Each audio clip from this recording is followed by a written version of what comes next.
Sælveriði, ég hérna til þess að kynna rannsókn sem við stöndum saman að, ég, Ragna Kjamp-Pálsdóttir og samstarfskonu mínar Guðbjörg Linda Rafnsdóttir og Guðbjörg Andrea Jónsdóttir jafnlaunastaðalinn.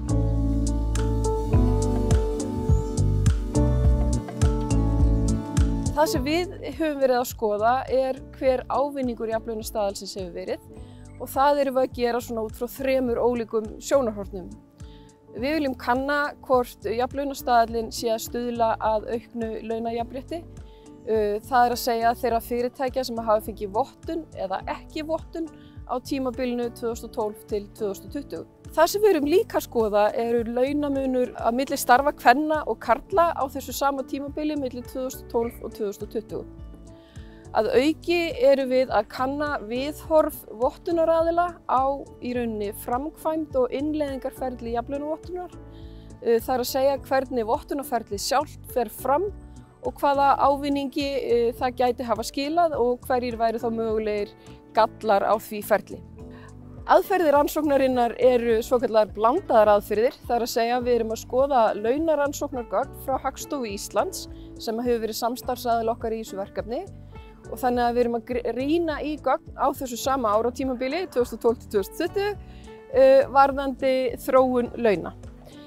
Það sem við gerum líka að taka viðtöl við þá vottunaraðila sem að standa að jafnlaunavottun. Niðurstöður rannsóknarinnar eru að okkar mati mjög áhugaverðar.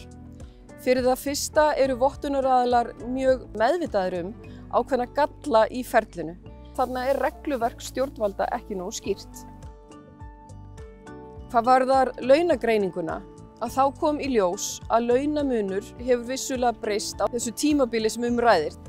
Aftur á móti hefur munurinn ekki verið eins mikill og við höfum kannski vonast til þess að sjá milli þeirra fyrirtækja sem höfðu fengið vottun og þeirra sem höfðu ekki fengið vottun.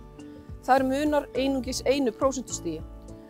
Þetta gefur okkur svona vísbendingar að jafnlaunastaðallinn sem slíkur, sem verkfæri, ekki að skila þeim árangri sem vonast var til.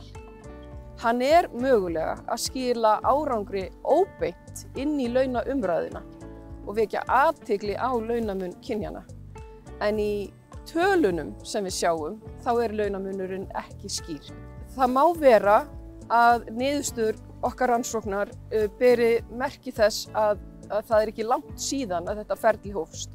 En enn sem komið eins og staðan akkúrat núna, launamunurinn ekki meiri á milli vottaðra og óvottaðra fyrirtækja.